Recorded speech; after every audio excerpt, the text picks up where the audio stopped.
entendeu? E você acha que a pessoa, quando tá começando, ela já tem que diversificar logo no início? Como seria a carteira perfeita ali? Ou mais, assim, correta na sua visão? O cara vai lá, começou com 5 mil reais, exemplo.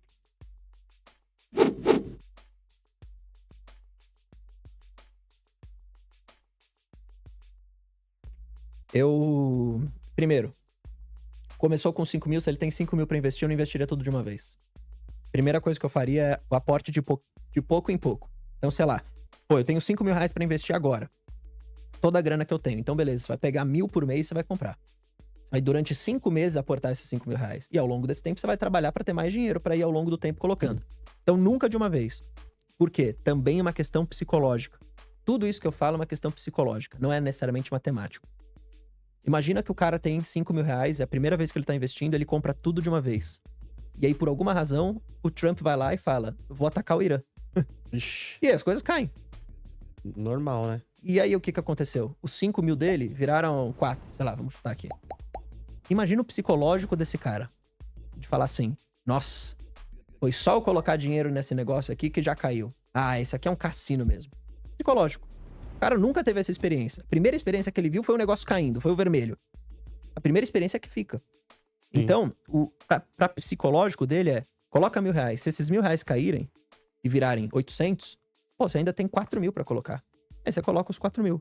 Aí depois coloca mais 1.000. Aí depois mais 1.000, mais 1.000, mais 1.000. Então isso te traz uma paz de espírito de falar assim, nossa, caiu, ainda bem que eu não coloquei todo o meu dinheiro. E se subir, subiu. Pô, ainda bem que eu coloquei um pouquinho do meu dinheiro. Uma questão psicológica. 2. Pra questão de risco do portfólio também, e também que ajuda no psicológico, eu acho mais interessante você já diversificar a carteira desde o início. Tem uma vertente do pessoal que fala, não, no início, se você tem 5 mil reais, é tudo em uma única empresa. Não acho que seja. Se você tem 5 mil reais e 5 mil reais é o que você tem pra investir, eu compraria 1, 2, 3 empresas, talvez até um ETF.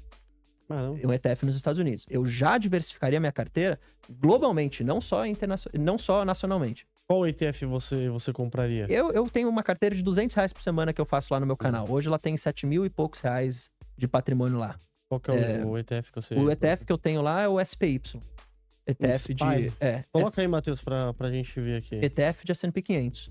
Então, como que eu tô montando essa carteira lá? Eu tenho esse ETF, eu tenho ações do Brasil. Entendeu? Com 7 mil reais no portfólio inteiro. Mas igual aqui na Quantifier aqui, ele tá 600... Meu Deus do céu, ó, dá medo de investir nisso aqui, ó. Mas você pode comprar... 666 e 6 centavos. 666, e aí? É verdade. É perigoso Espera chegar em 606. O SPY é as maiores empresas, as 500 São as 500 maiores maiores empresas empresas dos Estados Unidos. É uma estratégia global de investir no ETF. Em termos de custo, é muito importante. Diversificação, muito boa. São as 500 maiores empresas. Fazer a estratégia que a gente chama de dollar cost average. A gente comprar de pouquinho em pouquinho. Então, com $10 eu consigo comprar. Coloca $10. Coloca $20. Entendeu? De semana a semana, quinzena a quinzena, vai depender da realidade da pessoa. Então, eu gosto de fazer isso. Então, nessa carteira que eu montei de 200 reais por semana, esse foi o desafio. Eu falei, gente, eu vou começar uma carteira nova, eu vou aportar 200 reais por semana. O que eu poderia fazer? Eu poderia toda semana chegar e aportar 200 reais em uma única empresa. Ficaria um portfólio 100% concentrado numa única empresa. Se essa empresa subisse, pagasse um dividendo gigante, ia ter sido bom pra mim. Sim. Mas se essa empresa caísse, o resultado piorasse e o dividendo piorasse, isso é muito ruim. É uma questão de risco do portfólio. Eu prefiro, pela tranquilidade na mente e olhando pro Brasil como um todo, até porque eu tô fazendo um vídeo aberto pro público em geral, eu prefiro mitigar o risco da carteira. Então eu já diversifico desde o início. Não significa que você vai comprar 20 ativos logo no início. Não. Vai começar de pouco em pouco, mas já pensando nessa diversificação. Então hoje, lá nessa minha carteira, eu tenho 4 empresas no Brasil. Tenho o ETF de S&P 500. Eu tenho um ETF de Bitcoin e eu tenho uma empresa de mercado imobiliário, um REIT lá fora, nos Estados Unidos. Então eu tenho investimento internacional, que seria o Bitcoin, o ETF de S&P e o REIT, que seria como se fosse um fundo imobiliário, vai aqui no Brasil. E eu tenho as empresas aqui no Brasil. Mas eu tenho, por exemplo, 20% tá em Petrobras, 5% tá em Itaúsa. E é por mês ou por semana você coloca? Por semana, 200 por semana. Então, mesmo uma carteira...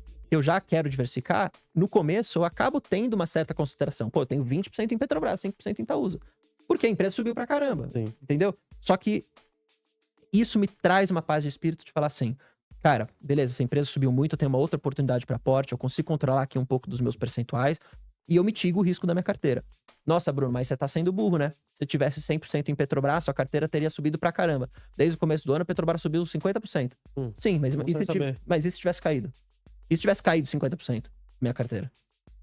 É uma questão de risco. Se você corre mais risco, seu retorno potencial é maior. Você corre menos risco, seu retorno potencial é menor. Uma questão de perfil. Meu perfil, eu prefiro ter mais tranquilidade, correndo um nível de risco mais baixo, com retorno potencial um pouco mais baixo. Mas não significa que eu não estou correndo risco, porque eu estou investindo em renda variável. Entendeu? Então é questão pessoal. Mas eu, Bruno, prefiro assim. Tem gente no meu canal que me acompanha. Nossa, explodiu o Petrobras, né? 45, tô vendo aqui. Exato. E tem gente no meu canal que me acompanha e fala: pô, Bruno, você tem mó nóia com esse negócio de diversificação. Eu tenho aqui toda a minha grana em 2 e 3 empresas. Falei, tudo bem, é uma questão do seu perfil. Mas eu tenho, teoricamente, a obrigação de falar como eu acredito pro pessoal ter mais informação. Você não precisa concordar comigo, eu não sou o dono da verdade. Mas eu acho que isso traz tranquilidade. Tá? Muita tranquilidade.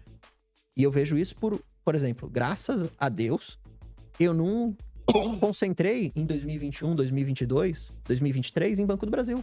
Como a maioria das pessoas fez. Tem um pouquinho, hein? Olha o que aconteceu. Banco do Brasil, a renda diminuiu pela metade. O dividendo. Entendeu? Não tô nem falando da cotação, tô falando da renda. Imagina que você fosse aposentado e vivesse do dividendo. Tá ferrado. Pô, você caiu pela metade a sua renda. Você vai cortar metade do seu custo de vida? Não tem como. Entendeu? Então isso traz paz de espírito. Você pode ter posições maiores em algumas determinadas empresas, como eu tenho também. Mas não pode ser uma posição gigantesca no seu portfólio, que aí é praticamente aquilo que determina se seu portfólio tá bem ou mal. Entendeu? Então é assim que eu vejo. Essa é a minha opinião. A sua opinião então, sempre diversificar, começando com pouco, diversificando. Independente da quantidade de grana. Pra você não ficar muito feliz de ter acertado uma ação na mosca ou também de ter saído do jogo, né? Exato. Exatamente. Não pode sair do jogo. Essa que é a questão pra mim. E aí é isso. Então, sem muita... Assim, não sou dono da verdade. Cada um tem que fazer o que achar interessante. Tem muita firula. Mas eu acho que você tem que sempre pensar no risco que você tá correndo no seu portfólio e o quanto que você tá tranquilo com esse risco ou não. Tem gente que fala, Bruno, eu sou super acostumado em ter 3 empresas, cara. Eu não ligo pra nada. Beleza. Você tem que estar confortável com o que você tá fazendo. Eu sou confortável diversificando desde o início.